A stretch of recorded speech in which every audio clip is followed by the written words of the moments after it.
एसएसजीसी जो नेटवर्क है, इसमें गैस की डिमांड क्या है और सप्लाई क्या है, और जो डेफिसिट है वो कितना है? बिस्मिल्लाहिर्रहमानिर्रहीम। ये जो सवाल है, इसके जवाब देने से पहले एक लाइन में ऐड करना चाहूँगा, जो कि आपके इंट्रो से है कि आपने कहा कि सिंध और बलूचिस्तान में प्राइमरीली हमारा फंक्शन है कि हम गैस की डिस्ट्रीब्यूशन करते हैं।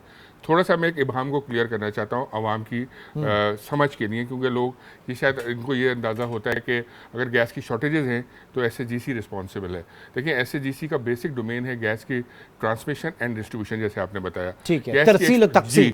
गैस की जो एक्सप्लोरेशन है वो जो ईएनपी कंपनीज है, ये उनकी जिम्मेदारी है। तो गैस हम ईएनपी कंपनी से खरीदते हैं और खरीदने के बाद वो ट्रांसमिट करके अपने हेडक्वार्टर्स जो हमारे डिफरेंट शहरों में बने हुए हैं हम वहाँ लेके आते हैं, और उन हेडक्वार्टर्स के थ्रू फिर हम अपनी डिस्ट्रीब्यूशन करते हैं गैस की, जो अपने डिफरेंट सार्फिन तक करते हैं, जिसमें कमर्शियल, डोमेस्टिक, इंडस्ट्री। ठीक है, ये क्लियर हो गया। ओके, नहीं ये क्लियर तो हो गया, लेकिन और चीज उलझ गई इसमें। अच्छा। क्योंकि जिम्मेदारी जो है वो डिस्ट्रीब्यूशन नेटवर्क की इसलिए ज्यादा हो जाती है कि आपके लाइन लॉसेस जो हैं, जो अनअकाउंटेड फॉर गैस है, वो पूरी दुनिया में इतनी नहीं होती जितनी बिजली और गैस की पाकिस्तान के अंदर है। अगर कहीं से डिस्ट्रीब्यूशन में चोरी हो रही है, डिस्ट्रीब्यूशन में अगर कहीं से लीक हो रहा है, वो तो आपके खाते में आएगा। बिल्कुल, लेकिन वो आपका सवाल, उसका जवाब देता हूँ। लेकिन जो मैं बात आपसे कर रहा था, उसके एक लाइन उसमें मैं ऐड करना चाहूँगा, क्योंकि जब गैस की जो हमें सप्लाईज जहाँ से आती है, जिनसे ईएनपीज कंपनी से हम गैस खरीदते हैं, अगर वहाँ से शॉर्टेजेस होती हैं हमको, तो हमारी ओवरऑल डिमांड तो अपनी जगह खड़ी होती है, तो हमारे वो शॉर्टेजेस उनको बुरी तरह हर्ट करती हैं। तो यहाँ पे अभी सूरत हाल जो करंटली चल रही है,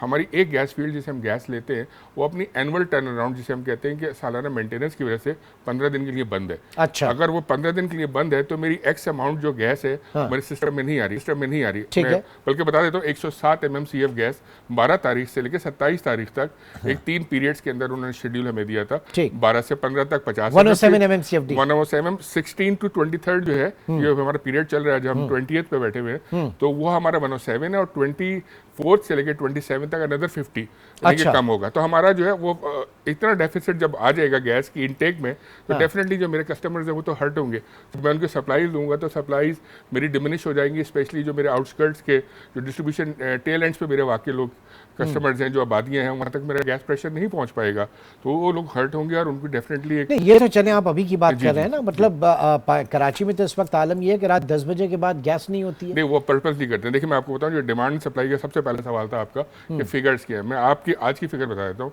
हमारी डिमांड अराउंड 1050 MMCF है।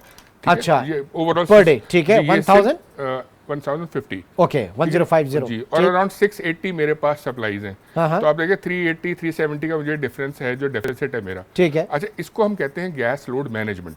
गैस लोड मैनेजमेंट करते हैं। लोड शेडिंग का लफ्ज जो है वो पावर कंपनीज यूज करती हैं, हमारे मैनेज करना पड़ता है गैस का लोड मैनेजमेंट करने के लिए हम रोजाना रात को 10:30 11 बजे से लेकर सुबह 5:30 बजे तक पूरी गैस शट डाउन करते हैं। अपने जितने भी फ्रेंचाइज है सिंध और बलूचिस्तान के, जितने भी कस्टमर्स हैं, उनको नहीं देते। डोमेस्टिक इंडस्ट्रियल कमर्शियल जो भी है, मतलब रात को बंद कर देते हैं हमने। अच्छा, अब जो बंद करते हैं इसकी वजह क्या है? एक तो वजह ये कि गैस के लोड को मैनेज करना है कि जो हमारा डेफिसिट है।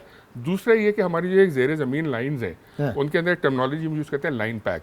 उस लाइन पैक को एक सर्टेन प्रेशर पे मेंटेन करना लाजमी है, वरना सिस्टम कोलैप्स कर जाएगा। अगर वो प्रेशर बहुत लो चला जाता है तो और वो रात भर यूज़ होती रहेगी गैस, तो वो सुबह नाश्ते के वक्त प्रेशर नहीं मिलेगा।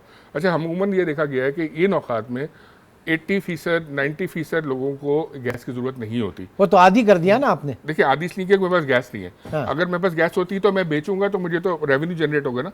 मेरा तो बिजनेस है गैस बेचना। लेकिन प्रॉब्लम क्या है कि अगर मैं वो गैस रात भर खुला रखूं तो सुबह नाश्ते पर प्रेशर किसी को भी नहीं मिलेगा। एटलीस्ट सुबह 5 बजे, जब 5:30 बजे गैस ओपन होती है, तो प्रेशर अच्छा मिलता है ब्रेकफास्ट के लिए, लोग उसको यूज करते हैं। ठीक है, चले, गर्मियों में तो चल जाता है, सर्दियों में जरा गीजर का है, बड़े बड़े इश्यूज होते हैं ना। ये भी बताइए मुझे, ये जो कहा जा रहा है कि 40 रुपए से और 500 रुपए मीटर रेंट हो गया, ये क्या स्टोरी? देखिए, ये हमने, अच्छा आपने पूछ लिया, पब्लिक को पता होना चाहिए इसके बारे में। इसको हमने 2 महीने पहले एक प्रेस रिलीज से क्लैरिफाई भी किया था। ये ओगरा ने गैस के रेट्स रिवाइज करते हैं, उनके पास प्रीरोगेटिव होता है, oil and gas regulatory authority ने। उन्होंने 1 जनवरी से गैस के रेट्स रिवाइज किए, टैरिफ में एनहेंसमेंट हुई, और उन्होंने 2 कैटेगरीज भी बना दी गैस कंज्यूमर्स की, डोमेस्टिक गैस कंज्यूमर्स की। उन्होंने कहा कि नवंबर, दिसंबर, जनवरी, फरवरी, ये जो नवंबर दिसंबर 2022 के, जनवरी एंड फरवरी 2023 के, इस पीरियड में जिस सारे अपने 90 क्यूबिक सेंटीमीटर से ऊपर गैस इस्तेमाल की है वो एक ऐसी गैर महफूज कैटेगरी में है। अच्छा। वो सारिफ जिसने 90 से नीचे अपना एवरेज 4 महीने मेंटेन किया, हाँ। वो महफूज कैटेगरी में है। अच्छा, इन दोनों के लिए फिक्स चार्जेस इंट्रोड्यूस किए। फिक्स चार्जेस जो हैं वो 10 रुपीज़ जो महफूज कैटेगरी में है, हाँ। जिसने इकोनॉमिकली जुडिशली यूज़ किया है, और जिस तरह थोड़ा सा इस्तेमाल ज़्यादा था वो सारिफ को उन्होंने 460 रुपीज़ एडिशनल एक वो चार्जेस लगा दिए। हाँ। अच्छा, वो जो 40 रुपीज़ था मीटर रेंट, आप सही कह रहे हैं, वो पहले भी 40 था, आज भी अगर आप बिल में देखेंगे तो 40 है। 460 और 40 के लोग मिला के शायद वो कंफ्यूजन हो के 500 की फिगर पर ड्राइव कर रहे हैं। अच्छा। वो जो 460 है वो फिक्स चार्जेस हैं गैर महफूज कैटेगरी के, जिसका इस्तेमाल गैस का ज़्यादा है। हाँ। ये बात पिछली मिनिस्ट्री की जब गवर्नमेंट थी तो जो सब मिनिस्टर थे उन्होंने टेलीविजन पर बाहर आके बताई कि हमने 2 कैटेगरीज बना दी है, हमारे एक सारिफ ये है जिसकी हमारी तवज्जो ज़्यादा है, और वो सारिफ ज़्यादा है, वो सारिफ बहुत ज़्यादा है परसेंटेजेस वाइज के, जिसकी जो कि महफूज कैटेगरी में है। जो गैर महफूज कैटेगरी वाले हैं उन सारे वो भी एक परसेंटेज है, लेकिन वो अराउंड 20% है। और डोमेस्टिक में भी आते हैं वो? ये सब डोमेस्टिक की बात हो रही है। अच्छा। ये चार्जेस 460 लगे हैं डोमेस्टिक के ऊपर लगे। ठीक ठीक ठीक। तो जो मीटर रेंट है वो 40 पहले भी था और आज भी है। ठीक। और ये 2 दिन पहले जो सोशल मीडिया पे आया जनाब कि अब दिन में सिर्फ तीन औकात में गैस मिलेगी, बड़ी मेहरबानी आपकी, नाश्ता, दोपहर का खाना और फिर रात का खाना। देखिए, इसमें जो हकीकत मैं बताऊं, ये औकात लास्ट विंटर में हमने नवंबर में इंट्रोड्यूस कराए थे। ना सिर्फ हमने कराए थे, बल्कि सुई नॉर्दर्न ने भी कराए थे, और ये औकातकार मिनिस्ट्री ने खुद भी आके मीडिया पे ये चीज़ें कही थी कि ज़रा उस वक्त विंटर्स में गैस की शॉर्टेज सप्लाईज के हिसाब से बहुत ज़्यादा कम हो जाती है हमारे पास। तो उठा के रख लिया, अभी 2 महीने बाद दोबारा आप कर देंगे? देखिए, अगर हो सकता है करना भी पड़े, मैं आपसे गलत बयानी नहीं करूँगा, क्योंकि गैस की जो शॉर्टेजेस हैं उसके एक फिनोमेना समझना पड़ेगा। जो गैस के रिजर्व होते हैं, हाँ। वो एनुअली बेसिस पे डिप्लीट होते हैं 8 to 10%। जब आपका एक रिजर्व रोजाना की बेसिस पे डिप्लीशन में जा रहा है और एनुअली 8 to 10% डिप्लीट हो रहा है, हाँ। और नए रिजर्व आपके सिस्टम में नहीं आ रहे, आपकी डिमांड हर साल बढ़ रही है, तो आप कैसे मीट करेंगे? आपको मीट करने के लिए क्यों नहीं हो पा रहे नए रिजर्व्स? क्यों हम वो नहीं कर पा रहे? पाकिस्तान में तो बड़ा सक्सेसफुल रेशियो है पाकिस्तान में एक्सप्लोरेशन का। देखिए, एक तो ये डोमेन स्विस सर्जन का नहीं है, ये डोमेन पाकिस्तान की गवर्नमेंट का है, लेकिन मैंने ये देखा है और हमारी ऑब्जर्वेशन भी है कि जितनी गवर्नमेंट्स रही हैं पिछले कई सालों में, उनकी कोशिश रही है कि एक्सप्लोर करें भी हैं, तो उसमें नताइज भी मिलते हैं, लेकिन बहुत क्वांटम वाइज इतनी कम गैस एक्सप्लोर होती है, जो सिस्टम की डिमांड होती है उससे बहुत कम होती है। दूसरा ये कि x quality of demand, gas की क्वालिटी होनी चाहिए। वो क्वालिटी अगर नहीं होगी तो उसकी बर्निंग कैपेसिटी नहीं होगी, तो वो गैस एक्सप्लोर भी होती है और किसी काम की भी नहीं होती है।